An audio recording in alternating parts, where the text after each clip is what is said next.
Dressed as gypsies, Frank, Chandler, and the Regents are traveling toward the Mountain of the Scimitar, where Chandler hopes to discover the secret stronghold of the mysterious Esteban, long the terror of Montevideo. As the wagons are halted for the night, a gypsy appears and sings a song whose words are a threat. Believing his disguise has been discovered, he decides to leave Dorothy, Bob, and Betty with the gypsies and go on with Lupu. At that moment, from far up on the mountainside, comes the defiant music of Esteban's men. Chandu, the Magician.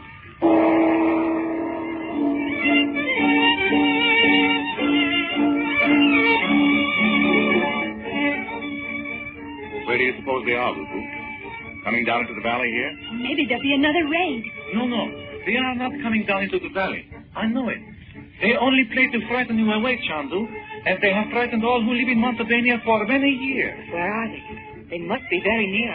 No, I can show you where they are, that you hear the music so clearly. Do you see this high mountain? Yes. It goes up in the air for 1,000 feet. And at the top is a small, flat place where many people may stand together and look down into this valley. You mean that's where that music is, right up there over our heads? You have spoken. Can they see us down here? They can see the camp, I imagine.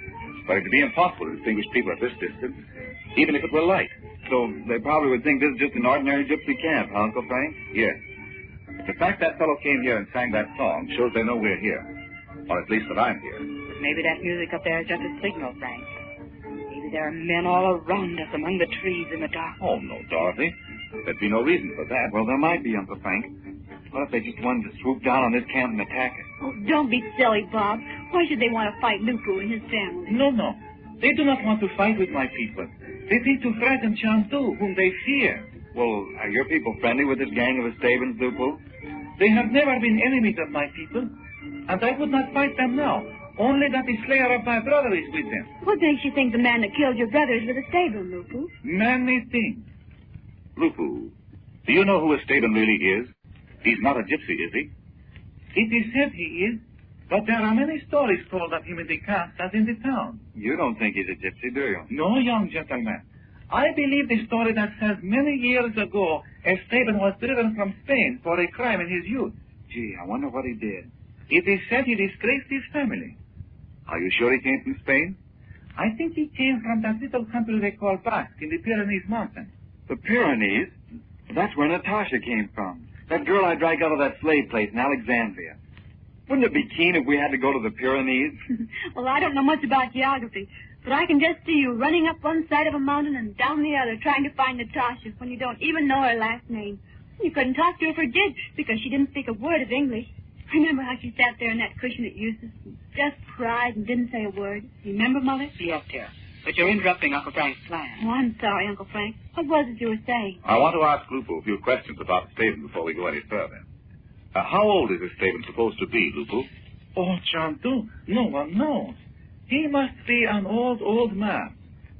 I wonder if it could be possible that Esteban is no longer alive, but his followers just use his name in order to keep people terrified.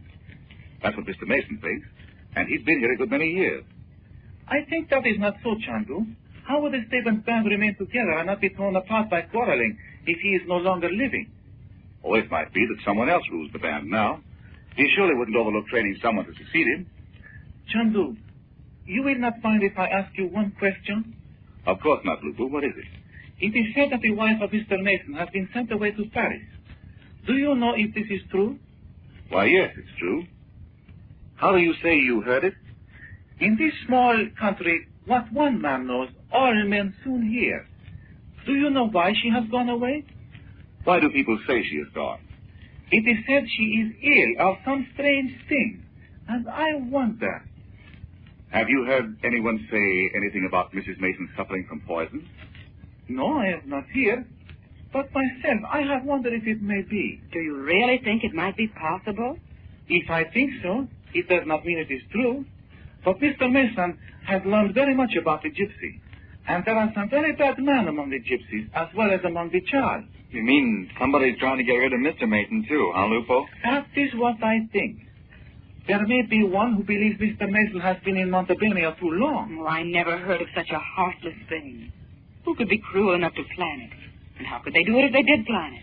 Someone in the household could administer the poison in her food. But, of course, this is no servant's plot. It must have been a servant who's been giving her the poison if this horrible thing is true. Has Mr. Mason discharged his servants? No, not yet. But I should think he'd be afraid for himself. But don't you see, he doesn't want to invite too much attention to the matter until he knows it's true. His wife's being poisoned. But I should think the authorities in Montebello would be glad to know of the existence of such a plot. And no one's safe from these people if this is true. Yes, but suppose it isn't true. And Mason reports it to the king, for instance. Well, gee, I don't see why that'd hurt anything. It would be impossible to keep the matter a secret if the king had an investigation made. And when it was discovered the charges were untrue, Mason would be so unpopular, the government would be forced to ask that he be recalled. Do you think the same people are doing all these things, Frank? I don't know. But when I receive my next letter from Paris, I'll know whether I'm on the right track. You didn't think when you came up here that you'd have all this trouble, did you, Uncle Frank? Yes, I knew I'd have plenty of trouble. I didn't know just what sort it would be, that's all. Goodness, how late it must be. What time is it, I wonder? I'm getting cold, Mother. May I go over by the fire? Yes, let's all go over there for a few minutes before we go to bed. I'm getting cold, too. To me, as though the gypsies have all gone to bed already. I don't see a one of them. When one must be on the road before the sun rises, one should find sleep early. I'll be glad when I get old enough so people won't politely suggest to me that I go to bed. Oh, now, Bobby. We might postpone the evil moment by having some coffee before we go to bed, if you like, Bob. Oh, Frank, I wouldn't like to get someone up to make coffee. Oh, Sister of Chandu, you do not know then that Lupu can make better coffee than any woman in the world. If you come over to the fire, you shall see how quickly it can be done. Oh, is that so? Where did you learn, Lupu? Many, many miles from Montebello in a place I think you do not know. Sometime, if Chandu will permit, I will tell you. I wonder what he means.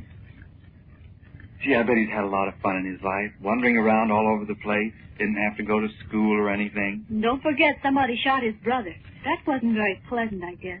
No, I forgot that. Glad it's not me he's looking for. So am I. It kind of scares me, even if he does laugh and sing and tell stories all the time.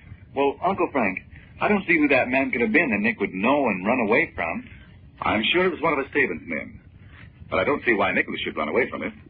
And besides, he promised me he'd go back to Lubova tonight. He had a horse tied out there a little way from the camp. We don't know where Nicholas might have met this man, though, Frank. He's such a rash boy. He might... Oh, now, Mother, he's not a boy. He's 22 years old. Oh, I know, but he acts like a boy.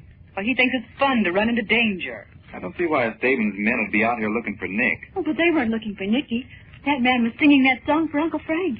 I know that, but I mean, if the Stavens men had anything against Nick, they could have bumped him off a long time ago if they'd wanted to. Oh, Bobby, don't. Well, all right.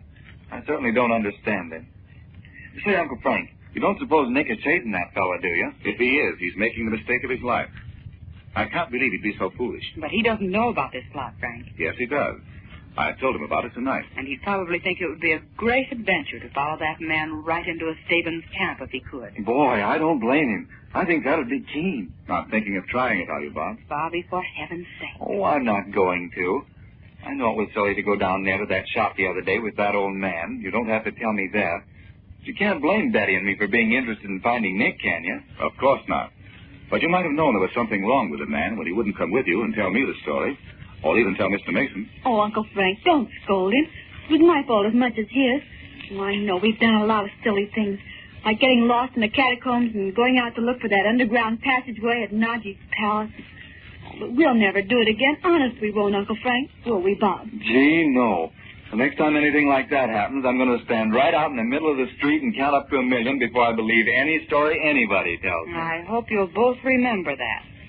Frank, what'll you do when you find the gypsy hiding place, you and Lupu?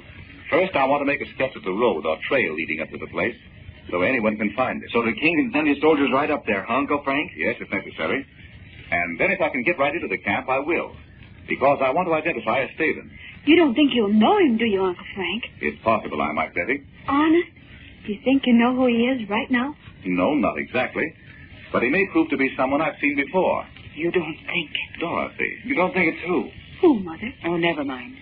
Go on, Frank. What were you saying? Just that I want to look around at this stronghold of Esteban and see if it could be used as a place to store ammunition and hide a large body of soldiers. But how could soldiers get up there without being seen? That's one thing I want to find out. Oh, look, Mother. Look, Uncle Frank. There comes Luca with the coffee. Doesn't he look funny? Hey! Frank, what's that? Pistol shots. Listen. Come on, Luku. Hurry. It must be that gypsy fellow and Nicola.